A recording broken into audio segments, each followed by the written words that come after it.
پسترګو ړوند یمه په لاس کې آینه راکوي پسترګو ړوند یمه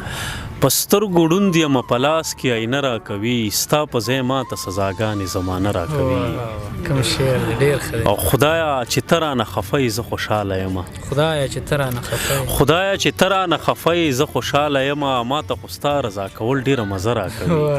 بیا ووایه دا شعر خدایه چې ته رانه خفه یې زه خوشحاله یمه ماته خو ستا رضا کول ډېره مزه راکوي یو تازه غزل دی چې می نظر سترګې او زړه ستا په رشته کې وچ شو چې می نظر سترګې او زړه ستا په رشته کې وچ شو د ډېرې تندې نه ټول کاړي په چینه کې وچ شو کوم شعر دی د کبر حد دی لا تر اوسه یې لیدلي نه دي د کبر حد دی د کبر حد دی لا تر اوسه یې لیدلي نه دي چا ورته ایښي دي ګلان په دروازه کې وچ شو او ستا د ښایست موسم شو تیر خو مونږ ونه لیده ستا د ښایست ستا د ښایست موسم شو تیر خو مونږ ونه لیده په ځان مو وانه چوله تر په شیشه کې وچ شو ډېر ښه دی پښتنې زار دې شم د پلار شمله دې ښکته نه کړه پښتنې زار دې شم د پلار شمله دې ښکته نه کړه زهر دې ونسکل او ستا په لوپټه کې وچ شو ډېره زیاته مننه ډېر دردونکی ډېر ښه ډېر زبردست داسې نور کوم شعرونه یې موږ سره شریک خوند به تې وال داسې شعرونه وایم چې ما چېرته ویلي نه دي ملګري دي ځکه زیاتر مینهوال به یې تنقید کړي چې دغه شعرونه یار چېرته ویلي دي تکراري شي که نه غزل دی چې ستا وعدې را یادومه چې تنها یم ستا وعدې را یادومه چې تنها یم یوه لپه شګې شمارمه لګیا یم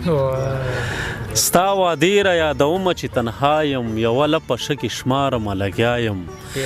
د کور ور خو به مې خلاص نه پرېښی د کور ور خو به مې خلاص نه پرېښی بیا به زم ورپسې دومره بې پروا یم بیا ووایه دا شعر د کور ور خو به مې خلاص نه پرېښی بیا به زم ورپسې دومره بې پروا یم د اوبو په ځای مې عطر ګل ته ورکړه د اوبو په ځای مې عطر ګل ته ورکړه زه مین تر دغې حده په ښکلا یم کوم شعر دی شیغه د اوبو په ځای مې عطر ګل ته ورکړه زه مین تر دغې حده په ښکلا یم شوخې سترګې دي زما چې نه ډندېږي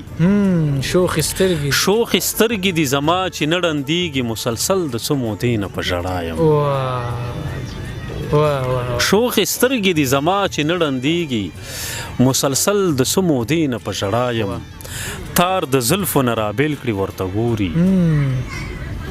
تار د زلفو نه رابېل کړي ورته ګوري لکه وړی چې پتنګ درنه هوا یم او ما پخپله ځان وژلی دی باکره ما پخپله ځان وژلی دی باکره زه پخپله په خپل ځان باندې ګواه یم ډېر زبردست باکر صاحب دغه یو څو شعرونه را سره شریکه چې خپل وجود ور باندې بار وي سړی احساس کوي دغه زما غوښتنه ده نو که زاړي او که سي خو دا را سره شریک ډېره ښه ده دا به یو دوه شعرونه ووایم به یو غزل درته ووایم چې غږ مې څوک نه اوري مری مې خپله کېنوله غږ مې څوک نه اوري مری مې خپله کېنوله ژوندی تصویر یم په دیوال چا لګولی یمه سلامونه او نیکې هیلې احترامات مې ومنئ قدرمندو کتونکو ستاسو ادبي ملګری صالح نادان یم په دغه هیله په دغه تمه چې روغ جوړ به او ژوند ته به اماده قدرمندو کتونکو نن را سره په عیني خپرونه کې ډېر محترم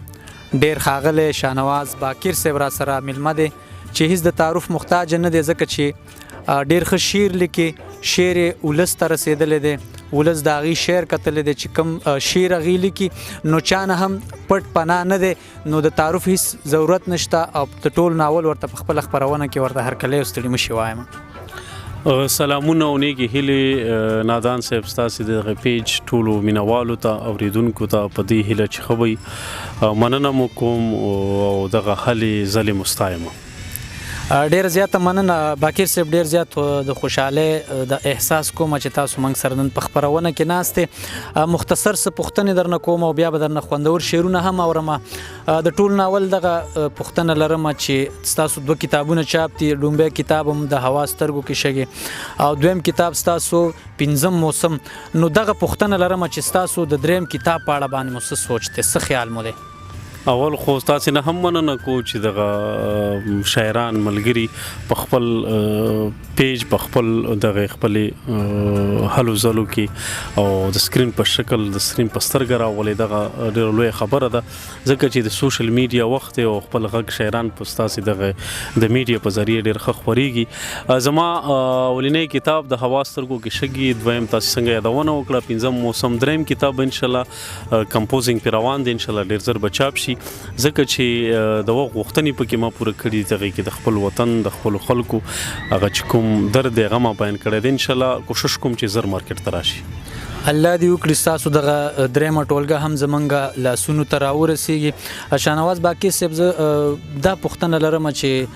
کومو هیوادونو ته مو سفر شوی دی، که په دې اړه هم زمونږ دغه کتونکي خبر کړو ډېره وښیي. زما خو یو څو سفرونه م کړي دي، دغه د وسوس مې کړي دي. زه تللی خپل کور افغانستان ته، بیا تللی وم دوبۍ ته، بیا تللی رشیا ته مې سفر وکړ، شاید یورپ ته لاړ شم. دغه څه سفرونه م کړي دي. هغوی دغه پوښتنه لرم هلته کې شعر ته په کم د پښتو کم شعر دی، یا تاسو هلته پښتانه شاعران دي، نو دغه ادب ته په کم نظر باندې ګوري؟ ما ته وایي که هغه خلک مطلب تاسو چې هلته تللی وئ د هغې احساسات او جذبات څه زموږ د پښتو په اړه، زموږ دغه شعر او زموږ د ادب په اړه؟ ګوره دغه زمونږ چې څومره بهر ملګري دي، پښتانه دي، مینوال دي، هغوی د شعر ته ډېر زیات خوشحاله دي، خوشبخت دي چې دغوی ته دغه شعر رسیږي. او بله دا چې هغوی اطمینان مومي، ځکه چې هغه مسافران دي، په دې شعر کې د مسافرۍ نغمې اوري، د خپل وطن احساس پکې ګوري. نو غریبانان بس هغوی مسافرۍ ژوند دی، نو مسافرۍ ژوند کې چې دغه سندرې دغه نغمې وانه اوري نو ډېره ګرانه ده، نو ډېر زیات خوشحاله کېږي. او موږ یقینا چې لاړو ما او بغزاده دانش صاحب، نو ډیر زیات مینه موږ ته ملګرو راکړه، ډیر زیات خوشاله شو. زینه مو ولیدل، د غیزي ژوند مو ولیدل، د غیزي تربیت مو ولیدل، د غیزي پرمختګ مو ولیدل. نو هغوی د غزمنګ راتلو ته ډیر زیات خوشاله، ډیر تو درکلی وکړه. نو هغوی خوشاله کیږي چې خپل ژبې ته، خپل ولس ته، خپل راتلونکي ته څوک کار کوي، نو هغوی خوشاله کیږي. شاهنواز باکر صاحب دغه یوه پوښتنه لرم چې په سوشل میډیا باندې موږ وګورو ستاسو یو نظم ډیر زیات خور شوی دی او ډیرو خلکو ډیرو مینوالې پیدا کړي دي او ډیر زیات وایرل شوی دی. باچا خبره واوره د دې سره زو سیلت چې دغه دومره خلکو خوښ کړو،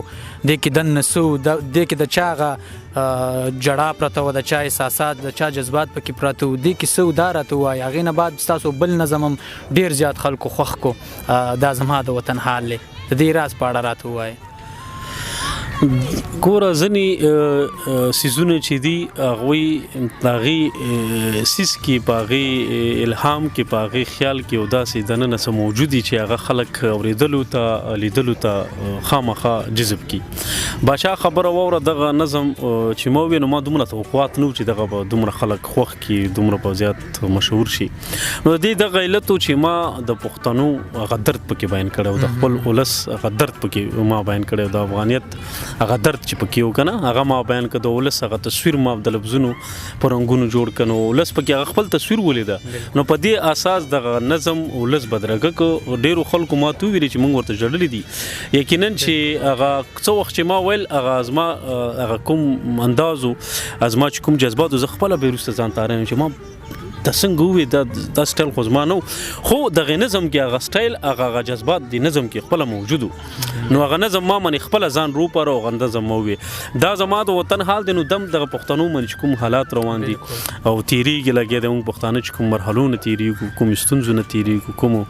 مشکلاتو نه تیریږو، نو دغه ما بیان کړي دي. او کور ودان د هر ملګري، د هر پښتون چې زما دغه غږ یې بدرګه کړی دی، زما غږ ته تود هرکلی وکړه او خوښ یې کړه. ډېره ښه ده ښکلی جواب مو راکړه د زمونږ کوم ولس کوم حال سره مخ شوي دي کوم کړاوونه کوم دغه دي هغې تاسو یو تصویري یو شکل هم ورکړو په لفظونو کې هغه هم بیا وړاندې کړه حقیقت پکې ډېر و ځکه خلکو خوښ کړو شاهنواز باقر صاحب خبرې زیاتو نه ځکه غواړو نه چې زمونږ هغه کتونکي تنګ شي هغې به دغه انتظار کوي چې باقر صاحب کېنولی سي شعرونه هم ترې واوري نو باقر صاحب دغه یو څو شعرونه را سره شریک کړه چې خپل وجود ور باندې بار وي سړی احساس کوي دغه زما غوښتنه ده نو که زاړي او که سي خو دا راسره شریک ډېره ښه ده دا به دوه شعرونه ومې به یو غزل درته ووایم خوښه مو چې خپل وجود ور باندې بار وي